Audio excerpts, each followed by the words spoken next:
नमस्कार दोस्तों, एग्जाम नगर में आपका स्वागत है। दिस इज अजय और आज मैं आपके लिए लेकर आया हूँ क्लास 7th की ज्योग्राफी का चैप्टर नंबर 4। इसके पहले हम चैप्टर 3 तक ऑलरेडी कंप्लीट कर चुके हैं। इसके पहले हमने क्लास 6 की ज्योग्राफी भी कंप्लीट की है, जिसकी लिंक डिस्क्रिप्शन में दी गई है। उसके साथ साथ आप प्लेलिस्ट में जाकर भी देख सकते हैं। ठीक है दोस्तों, तो बिना टाइम वेस्ट किए शुरू करते हैं आज का हमारा नया टॉपिक, जिसका नाम है एयर। एयर, आपने कहीं ना कहीं एयर को महसूस किया होगा। साथ ही साथ जब हम सांस लेते हैं तो वो भी हमारे अंदर एयर ही जाती है। वो भी किस फॉर्म में? गैसियस के फॉर्म में। उसके अलावा जो हमारे चारों तरफ जो हमें एयर देखने मिलती है, वो सब किसका पार्ट है? वो हमारे एटमॉस्फेयर का पार्ट है। अगर हम बात करते हैं कि एटमॉस्फेयर आखिर होता क्या है, तो दोस्तों देखिए, our earth is surrounded by huge blanket of air. मतलब हमारा अर्थ है जो एक तरीके से ब्लैंकेट के रूप में पूरी तरीके से एयर से घिरा हुआ है। ठीक है, उसको क्या बोलते हैं? हम एटमॉस्फेयर बोलते हैं। अब बात आती है कि एटमॉस्फेयर की उत्पत्ति कैसे हुई। तो जब अर्थ की उत्पत्ति हो रही थी नेबुला से, तो उस टाइम पे क्या हो रहा था दोस्तों? अर्थ का टेम्परेचर बहुत ज़्यादा था। But time to time due to radiation loss क्या हुआ? जब रेडिएशन लॉस हो रही थी अर्थ के द्वारा, तो उसमें क्या हुआ कि उसका टेम्परेचर आकर कम होता गया। और जब टेम्परेचर आकर कम होता गया तो मोस्ट ऑफ द मटेरियल किस फॉर्म में कन्वर्ट हो गए? Most of the material convert हो गए लिक्विड फॉर्म में। किस फॉर्म में कन्वर्ट हो गए? लिक्विड फॉर्म में। जैसे कि आयरन था तो वो किस में हो गया? सॉलिड में हो गया और वो सबसे अंदर पहुंच गया। बाकी जो मटेरियल थे वो धीरे धीरे अपनी अपनी डेंसिटी के हिसाब से उन्होंने शेप ले लिया। बट कुछ गैसेस थी जो लिक्विड में कन्वर्ट नहीं हुई, वो गैसियस फॉर्म में रहीं। तो जो गैसेस थी जो लिक्विड फॉर्म में कन्वर्ट नहीं हुई थी, वो उन्होंने बाहर निकलना चालू कर दिया। और ये जब बाहर निकलना चालू कर दिया तो वो एक समय सीमा तक, मतलब एक सीमा तक जाकर रुक गई, लाइक दिस टाइप। यहाँ तक जाकर रुक गई। क्यों रुक गई दोस्तों? क्योंकि इनकी वेलोसिटी इतनी ज़्यादा नहीं थी कि ये ग्रेविटेशनल फोर्स को तोड़ सकें। ग्रेविटेशनल फोर्स को तोड़ने के लिए कितनी स्पीड चाहिए पड़ती है? 11.2 किलोमीटर पर सेकेंड। बट इनकी स्पीड इतनी ज़्यादा नहीं थी कि ये उसको तोड़ सकें। तो एक पार्टिकुलर एरिया में हमारा एटमॉस्फेयर बनकर तैयार हो गया दोस्तों। ठीक है दोस्तों, इतनी बात आपको समझ में आ गई होगी। अब बात करते हैं, जब हम air will breathe and produce us for hormonal effect. जो एयर रहती है वो हमें किससे प्रोटेक्ट करती है? जो सन की हार्मफुल रेस होती हैं उससे प्रोटेक्ट करती हैं। मींस जो ओजोन लेयर है वो हमें इन चीज़ों से बचाती है। उसके अलावा हम एयर को इनहेल करते हैं, ऑक्सीजन को इनहेल करते हैं और CO2 को छोड़ते हैं। CO2 किसके लिए उपयोगी होती है? वो प्लांट के लिए उपयोगी होती है। क्यों उपयोगी होती है? क्योंकि वो उससे फोटोसिंथेसिस प्रोसेस करते हैं और अपना भोजन निर्माण करते हैं। उसके अलावा जब फोटोसिंथेसिस प्रोसेस होती है तो उससे क्या प्रोडक्ट निकलता है? उससे हमारा ऑक्सीजन प्रोडक्ट निकलता है। ठीक है, देखिए आपको बताते हैं डायग्राम में। यहाँ से सनलाइट लिया, यहाँ से कार्बन डाइऑक्साइड लिया और यहाँ से वाटर लिया। और जब ये तीनों चीज़ें मिलकर जो प्लांट रहता था वो प्रोसेस ऑफ फोटोसिंथेसिस चलाता है। उसके बाद वो ऑक्सीजन प्रोड्यूस करता है, साथ ही साथ शुगर प्रोड्यूस करता है। जो ऑक्सीजन है वो हमारे लिए बहुत ज़्यादा उपयोगी है। मतलब एक तरीके से कहा जाए तो ये बैलेंस बना रहता है कि कार्बन डाइऑक्साइड हम छोड़ते हैं, उतनी कार्बन डाइऑक्साइड प्लांट लेते हैं। उसके कारण ये बैलेंस निर्माण होता है। ठीक है, अब बात करते हैं कंपोजिशन ऑफ एटमॉस्फेयर की। तो आपको पता है सबसे ज़्यादा कंपोजिशन किसका है? नाइट्रोजन का। नाइट्रोजन सबसे ज़्यादा अमाउंट में पाई जाने वाली गैस है। इसके अलावा कौन है दूसरे नंबर पर? ऑक्सीजन। अगर हम नाइट्रोजन की बात करें, nitrogen is the most plentiful gas in the air. When we inhale we take some amount of nitrogen into our lungs and inhale it. इसका मतलब ये है दोस्तों कि नाइट्रोजन की अमाउंट इतनी ज़्यादा है दोस्तों कि उसके कारण हम उसको इनहेल कर लेते हैं। साथ ही साथ ऑक्सीजन के साथ थोड़ी अमाउंट में हम नाइट्रोजन को भी इनहेल कर लेते हैं। ठीक है, अगर बात करें नाइट्रोजन की इम्पोर्टेंट की, तो हमारे लिए उतनी उपयोगी नहीं है। बट ये उपयोगी किसके लिए? प्लांट के लिए उपयोगी हैं। बट प्लांट भी इसको डायरेक्टली नहीं लेते हैं। ये किसके द्वारा लेते हैं? ये बैक्टीरिया के द्वारा लेते हैं। Bacteria that live in the soil and root and the some plant. आपको पता ही होगा कि जैसे अर्थवॉर्म हो गया तो वो अर्थ में पाया जाता है। तो ये लोग नाइट्रोजन का उपयोग करते हैं और इनका उपयोग नाइट्रोजन, बैक्टीरिया लोग होते हैं वो नाइट्रोजन का उपयोग करते हैं। और कौन वो करता है? प्लांट उसके लिए यूजफुल कर लेते हैं। ठीक है दोस्तों, इतनी बात आपको समझ में आ गई होगी। अब आगे बढ़ते हैं। अब दूसरी गैस कौन सी है? दूसरी हमारी है ऑक्सीजन। कितने परसेंट है? 21%। आपको पता है oxygen is second most plentiful gas in the air. Human and animal take oxygen from the air as we breathe. Human और एनिमल ब्रीथिंग के लिए सबसे ज़्यादा इंपॉर्टेंट होती है, क्योंकि हम ऑक्सीजन इनहेल करते हैं और जिससे हमारी लाइफ सर्वाइवल हो पाती है। ठीक है, अब ग्रीन प्लांट, मैंने अभी प्रोसेस ऑफ फोटोसिंथेसिस में बताया था कि ग्रीन प्लांट प्रोड्यूस करते हैं ऑक्सीजन को, क्योंकि वो कौन सी गैस लेते हैं? CO2 लेते हैं। अगर अगर डिफॉरेस्टेशन होता रहा, जैसे ट्री कटते जाएंगे उसके कारण डिस्टर्बेंस पैदा हो जाएगा और CO2 की मात्रा बढ़ जाएगी और ऑक्सीजन की मात्रा कम हो जाएगी। अब तीसरी गैस कौन सी आती है? तीसरी गैस आती है हमारी कार्बन डाइऑक्साइड। इट इज, भले इसका अमाउंट बहुत कम है, आपको दिख रहा होगा 0.03% है, but it is very important for us. क्यों वेरी इंपॉर्टेंट फॉर अस? इसलिए important for us because it is a green house gas. कौन सी गैस है? ग्रीन हाउस गैस है। What is green house gas? देखिए आपको एक बताते हैं कि जब अर्थ दिन में सन की हीट प्राप्त करती है, देखिए ये सन की हीट प्राप्त करती है, इसके बाद रात में वो रेडिएशन छोड़ती है। तो रेडिएशन छोड़ेगी तो एकदम, अगर पूरी रेडिएशन बाहर चली जाएंगी तो उसके कारण हमारे अर्थ पर ठंडक हो जाएगी, बहुत ज़्यादा ठंडी हो जाएगी। बट होता क्या है, एक कार्बन डाइऑक्साइड एक एटमॉस्फेयर में एक सर्कल टाइप का बना लेता है पूरे अर्थ को, एक रक्षा कवच बना लेता है, जिसके कारण जो अर्थ की रेडिएशन है वो ज़्यादा नहीं, एक लिमिटेड अमाउंट में बाहर जा पाती है, जिसके कारण हमारा अर्थ का टेम्परेचर रात में भी सेम बना रहता है। यही कारण है CO2 and other gases in atmosphere trap heat keeping the earth warm. जो CO2 है और अदर गैसेस हैं वो अर्थ को गर्म बनाए रहती हैं, जिसके कारण हमारा मेंटेनेंस बना रहता है और अर्थ पर लाइफ सस्टेन हो पाती है। ठीक है दोस्तों, आपको पता होगा वीनस सबसे गर्म प्लैनेट है हमारे सोलर सिस्टम का। क्यों है? क्योंकि वहाँ CO2 प्राप्त बहुत ज़्यादा अमाउंट में पाई जाती है, जिसके कारण वहाँ की रेडिएशन लॉस नहीं हो पाती हैं और वीनस बहुत ज़्यादा हीट, बहुत ज़्यादा वार्म रहता है, इसलिए वह सोलर सिस्टम का सबसे वार्म प्लैनेट कहलाता है। ठीक है दोस्तों, अब बात करते हैं ग्रीन हाउस इफेक्ट की। ग्रीन हाउस क्या होता है? देखिए ग्रीन हाउस गैस मैंने बता ही दी है। ठीक है, अब क्या होता है, अब आजकल हमारे टाइम टू टाइम देखा गया है कि जो फैक्ट्री से फ्यूम निकल रहा है, जो गाड़ियों से वाहनों से फ्यूम निकल रहा है, उसके अलावा जो ट्री डिफॉरेस्टेशन हो रहा है, जिसके कारण मेंटेनेंस बिगड़ रहा है। मेंटेनेंस किसका बिगड़ रहा है? ऑक्सीजन बढ़ती जा रही है, जिसके कारण हमारे अर्थ का टेम्परेचर डे बाय डे बढ़ता जा रहा है और उसके कारण क्या हो रही है? उसके कारण ग्लोबल वार्मिंग हो रही है। इसको क्या बोलते हैं? ग्लोबल वार्मिंग होती है। अब जब ग्लोबल वार्मिंग होगी, टेम्परेचर पहले से ज़्यादा बढ़ेगा, उसके कारण जो ग्लेशियर हैं वो मेल्ट करना चालू कर देंगे, और जब ग्लेशियर मेल्ट करना चालू कर देंगे दोस्तों, तो उसके कारण जो कोस्टल एरिया है, जो फ्लडेड, वहाँ पर क्या सी लेवल राइज कर जाएगा और उससे क्या होंगे? फ्लडेड देखने के लिए मिलेंगे। जो पोर्ट हैं उनको हार्म पहुँच सकता है, इससे बहुत बड़ा नुकसान देखने के लिए मिल रहा है। साथ ही साथ क्लाइमेट चेंज भी हो रहा है। इस साल आपने देखा होगा गर्मियों में हर 15 दिन 20 दिन में बारिश होने लगी। ये क्लाइमेट चेंज का ही के इफेक्ट हैं, जिसके कारण हमारे अर्थ पर देखने के लिए मिल रहे हैं। ठीक है दोस्तों, ये सब किसके कारण हो रही है? ग्लोबल वार्मिंग के कारण हो रहा है। इतनी बात आपको समझ में आ गई होगी। मैंने ऑक्सीजन बता ही दिया है। Carbon dioxide is another important gas. Green plant and use carbon dioxide to make their food and release oxygen. मैंने इतना ही सब चीज़ें यहाँ मैंने एक्सप्लेन कर दी हैं, बस आप एक बार रीडिंग कर लीजिए, आपको पूरी चीज़ें समझ में आ जाएंगी। They add billion of ton of carbon dioxide into atmosphere. कौन करता है? Burning of fuel such as coal and oil. Coal और ऑयल, जिसके कारण बहुत ज़्यादा नुकसान हो रहा है, क्योंकि इसके कारण बहुत ज़्यादा ऑक्सीजन कम हो रही है और CO2 बहुत ज़्यादा अमाउंट में बढ़ रही है। इसके कारण क्या हो रहा है? इसके कारण ग्लोबल वार्मिंग देखने मिल रही है। साथ ही साथ वेदर एंड क्लाइमेट चेंज का भी पूरा इफेक्ट पड़ रहा है। आपको यहाँ डायग्राम दिख रहा होगा कि जो नॉर्थ हेमिस्फीयर के जो कुछ एरिया हैं, वहाँ पर देखिए आपको यहाँ पर टेम्परेचर वार्म दिखने लगा है, पहले से वार्मर होता जा रहा है। उसी के साथ साथ जो पहले से वार्म थे वो और ज़्यादा वार्म होते जा रहे हैं। इसके कारण जो ऊपर एरिया था वहाँ पर जो ग्लेशियर थे वो मेल्ट करने लगे हैं, और जब वो मेल्ट कर रहे हैं तो सी का लेवल बढ़ता जा रहा है, और जब सी का लेवल बढ़ रहा है तो उसके कारण हमारे कोस्टल एरिया पर फ्लडिंग देखने के लिए मिल रही है। Global warming can bring back Jurassic area. Jurassic area क्या है? एरा क्या है? उस टाइम पे क्या हुआ था जब हमारे पास डायनासोर थे, उस टाइम पे भी ऐसी गर्मी पड़ी थी, जिसके कारण डायनासोर का समाप्त हो गए थे। उसी एरिया में हम जा रहे हैं अगर ऐसा ही हाल रहा। ये न्यूज़पेपर द्वारा कटिंग लगाई गई हैं। अब अगर हम बात करते हैं स्ट्रक्चर ऑफ एटमॉस्फेयर की, तो there are 5 layer. First troposphere, second stratosphere, फिर मेसोस्फियर, फिर थर्मोस्फियर और एक्सोस्फियर।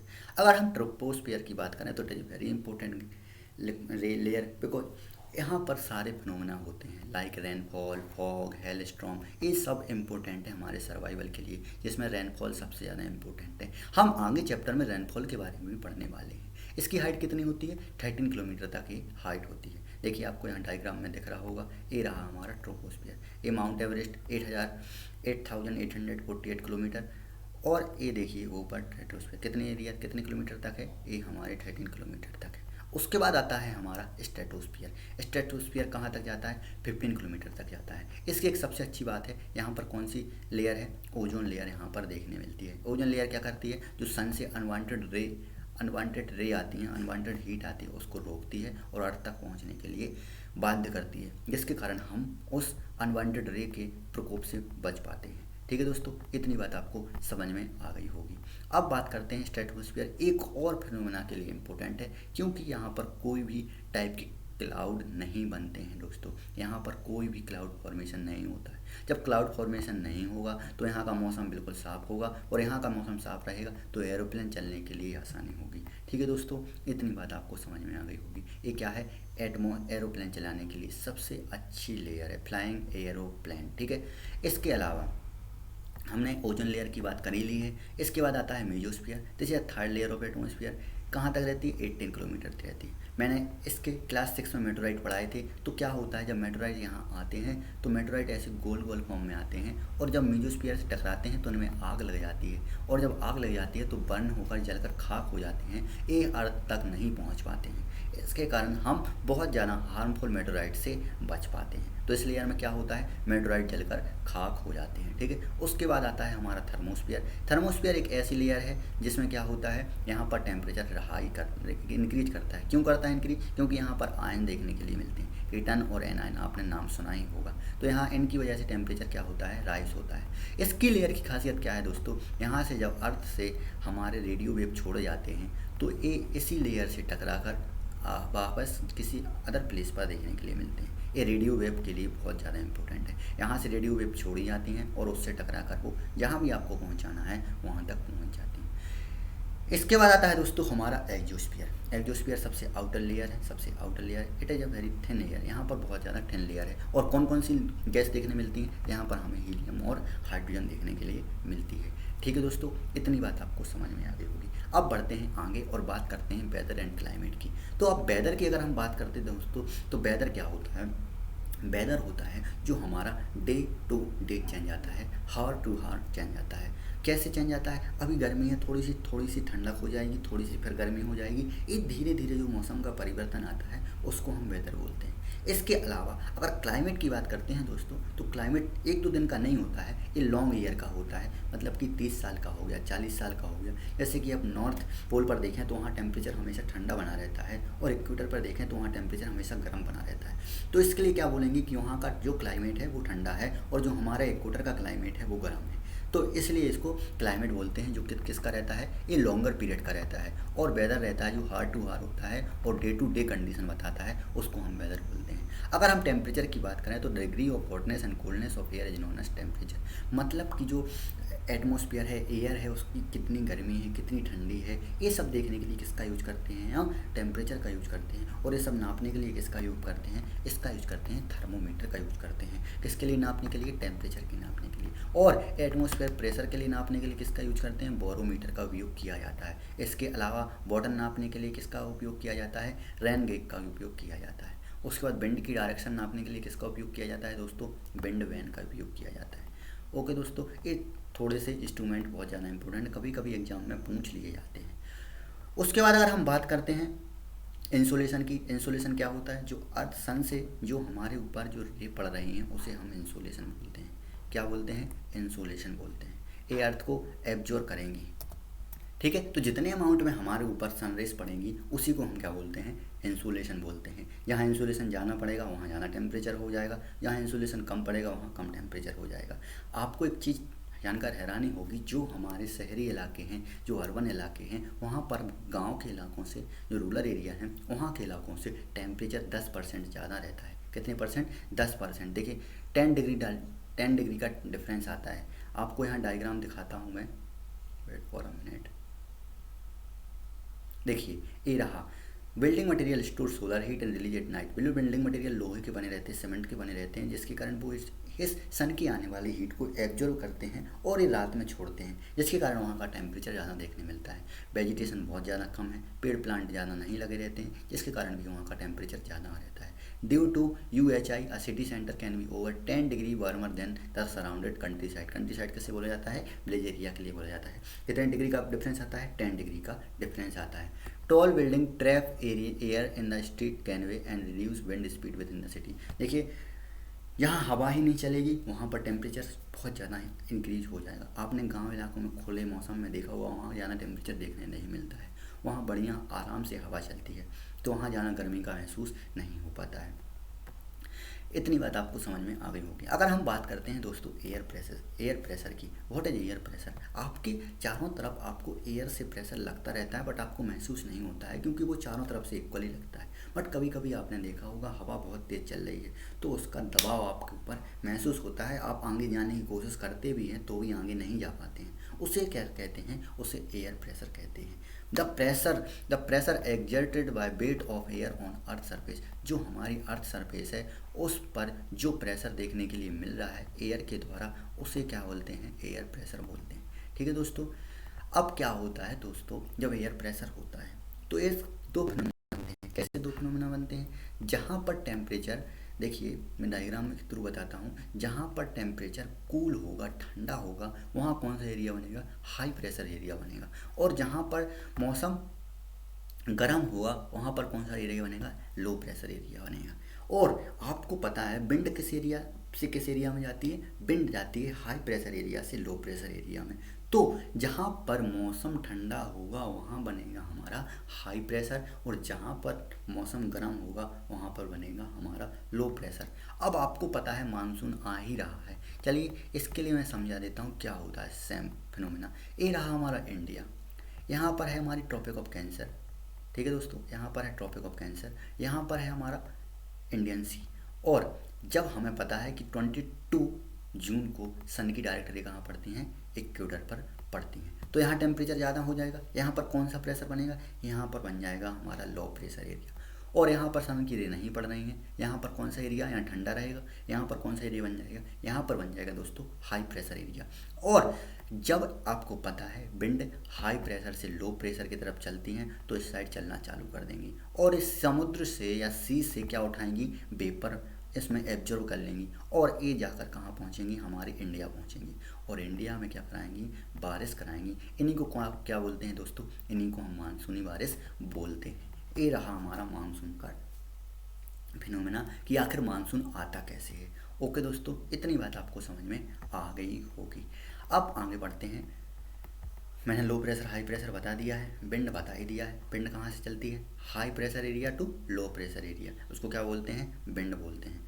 अब बात करते हैं हमारी विंड की टाइपों की। तो एक परमानेंट विंड होती है, एक सीजनल विंड होती है, और एक लोकल विंड होती है। परमानेंट विंड क्या होती है, जो हमेशा चलती रहती हैं, उनमें कोई इफेक्ट नहीं आता है। लाइक वेस्टर्लीज और ईस्टर्लीज, जो वेस्टर्लीज चलती हैं और ईस्टर्लीज चलती हैं वो हमेशा चलती ही रहती हैं, उनमें कोई डिफरेंस नहीं आता है। ये देखिए कुछ एयर, देखिए यहाँ पर नॉर्थर्न ट्रेड विंड, यहाँ ट्रेड विंड, ये ट्रेड विंड, ये वेस्टर्लीज ईस्टर्लीज। तो वेस्टर्लीज मतलब वेस्ट तरफ, ईस्टर्ली मतलब ईस्ट की तरफ से चलने वाली। ठीक है, तो ये जो विंड है वो हमेशा चलती रहती हैं, उनको क्या बोलते हैं, परमानेंट विंड बोलते हैं। उसके अलावा आती हैं कुछ seasonal wind. What is seasonal wind, जैसे मैंने अभी मानसून का टॉपिक बताया था, वो सीजनल विंड है, वो टाइम टू टाइम आते हैं। लाइक जून में आएंगी, और जून में आएंगी उसके बाद सितंबर में लौट जाएंगी। उनको कौन सा विंड बोलते हैं, उनको बोलते हैं हम सीजनल विंड। उसके अलावा आती है एक लोकल विंड। आपने गर्मी के मौसम में ज़रूर सुना होगा नॉर्थन इंडिया में लू बहुत चलती है क्योंकि गर्मी बहुत होती है। ठीक है, उसको क्या बोलते हैं हम, इन्हीं टाइप की लोकल विंड, ये सिर्फ हमारे इंडिया में चलती है ना कि कहीं और चलती है, तो इसलिए क्या बोलते हैं, इसको लू बोलते हैं, और इसे लोकल विंड कहा जाता है। ठीक है दोस्तों, साइक्लोन, ये साइक्लोन का टॉपिक हम अगली एक अलग से वीडियो बनाएंगे, उसमें अलग से टॉपिक ले लेंगे। साइक्लोन होता क्या है, कितने प्रकार के साइक्लोन अभी तक आए हैं, ये सब चीज़ें हम उसमें जानकारी ले लेंगे। अब बात करते हैं रेनफॉल के फिनोमेना की। आपको पता है सन की रे पड़ती हैं, सन की रे कहाँ पड़ी, पानी पर पड़ी, वो वेपर में बदला, एवापोरेट हुआ और ऊपर जाकर चला गया, और ऊपर जाकर कहाँ पहुँचा, वो आसमान में पहुँचा, वहाँ कंडेंस हुआ क्योंकि वहाँ पर टेम्परेचर कम हो गए, और जब ये कंडेंस हो गया तो इसमें क्या बन गए, ड्रॉपलेट बन गए। जब बॉर्डर के ड्रॉपलेट इसमें बन गए तो ड्रॉपलेट के कारण उनका वजन भारी हो गया, और जब वजन भारी हो गया तो क्या हुआ, एक टाइम ऐसा आ गया कि उनको गिरना पड़ा। और जब गिरते हैं तो किसके फॉर्म में गिरते हैं, रेन के फॉर्म में गिरते हैं, प्रेसिपिटेशन के फॉर्म में गिरते हैं। इसी फिनोमेना को क्या बोलते हैं, हम रेनफॉल बोलते हैं। ठीक है दोस्तों, अब आपको पता है, देखिए when the water vapour rise, अब वाटर वेपर राइज हुआ, इट कूलिंग, ये स्टार्ट कर देता है, कूलिंग स्टार्ट करते जाए। The water vapour condense casing formation of droplet of water, इससे क्या होते हैं, कंडेंस होता है, उससे ड्रॉपलेट ऑफ वाटर बनते हैं। Cloud are just masses of such droplet, जो क्लाउड हैं वो इन्हीं सच वाटर ड्रॉपलेट, मतलब इन्हीं वाटर ड्रॉपलेट का एक मास है, मतलब बहुत बड़ा एरिया है। उसके बाद क्या होता है, when the droplet of water become too heavy to float in air, जब ये वाटर ड्रॉपलेट बहुत ज़्यादा भारी हो जाते हैं एयर में चलने के लिए, then they come in down and precipitation, और जब वो नीचे आ जाते हैं किसके फॉर्म में आ जाते हैं, प्रेसिपिटेशन, मतलब कि क्या होता है, बारिश के फॉर्म में आ जाते हैं। Precipitation that come down on to the earth in liquid form is called rain. जो लिक्विड फॉर्म में आती है उसे रेनफॉल बोलते हैं। अगर वो पत्थर के फॉर्म में आते हैं तो उसको हेलस्टॉर्म बोलते हैं, और अगर वो बर्फ़ के फॉर्म में आती है तो उसको स्नो बोलते हैं। ये सब चीज़ें हमें देखने के लिए मिलती हैं। अगर हम टाइप की बात करें तो on the basis of mechanism there are 3 type of rainfall, the conventional rainfall, orographic rainfall और साइक्लोन रेनफॉल।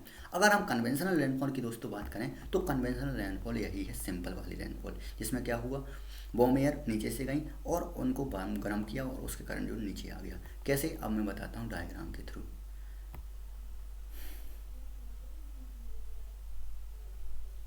देखिए दोस्तों, wait for a minute, diagram आ रहा है। देखिए यहाँ सन की रेस पड़ी, कहाँ पड़ी, ज़मीन पर पड़ी, इसके कारण वाटर वेपर हुआ, राइस हुआ, कूल हुआ। कूल होने के बाद क्या बनाया इन्होंने, इसके बाद इन्होंने क्लाउड बनाए, और जब when water vapour cool it condense and forms droplet, droplet बनाए, the droplet from cloud and fall in the earth. इसको क्या बोलते हैं हम, कन्वेक्शनल रेनफॉल बोलते हैं। अगर ओरोग्राफिक रेनफॉल की बात करें दोस्तों तो ओरोग्राफिक, यहाँ से देखो वाटर एवापोरेट हुआ, वाटर एवापोरेट होने के बाद वो एक पहाड़ से जाकर टकरा गया, पहाड़ को पार नहीं कर पाया, जिसके कारण वो वहीं रुक गया और एक ही एरिया में बारिश करा दी, उसके दूसरे एरिया में नहीं कराई, जिसके कारण दूसरे एरिया में क्या हो गया दोस्तों, दूसरे एरिया में हमें डेजर्ट देखने के लिए मिलता है और एक एरिया में हमें डेजर्ट नहीं देखने के लिए मिलता है। ऐसे बहुत सी एग्जाम्पल हैं जिनके कारण जो डेजर्ट बने हैं, वो इसका भी एक मेन रीजन हो सकता है, इसके कारण भी डेजर्ट बन जाते हैं। इसको कौन सी रेनफॉल बोलते हैं, इसको हम ओरोग्राफिक प्रेसिपिटेशन बोलते हैं। एक होती है साइक्लोन रेनफॉल, जिसके कारण मैंने अभी बताया था, साइक्लोन का टॉपिक हम अलग से पढ़ेंगे। उसमें क्या होता है साइक्लोन में दोस्तों, जब साइक्लोन आता है तो साथ ही साथ वो समुद्र से नमी लेकर आती हैं उनकी हवाएं, और नमी लेकर आती हैं तो वो ऊपर जाती हैं तो कंडेंस हो जाती हैं, उसके कारण बारिश होती है। ये भी एक फिनोमेना है। देखिए आपने ऐसे एग्जाम्पल बचपन में ज़रूर देखे होंगे, आपकी यादें ताज़ा हो जाएंगी इसे देखने के बाद। अभी बारिश का मौसम आ ही रहा है तो आप ज़रूर निकलेंगे अपने अपने रोडों पर, ऐसे ही छाता छाता लेकर आप ज़रूर निकल जाते हैं, ठीक है, दोस्तों के साथ। ये सब मस्तियाँ आपके लिए देखने के लिए मिलती हैं। ठीक है दोस्तों, चैप्टर यहीं ख़त्म होता है। अगर चैप्टर पसंद आया है तो लाइक कर दीजिए और वीडियो को शेयर करना ना भूलिए। थैंक यू दोस्तों, थैंक यू सो मच।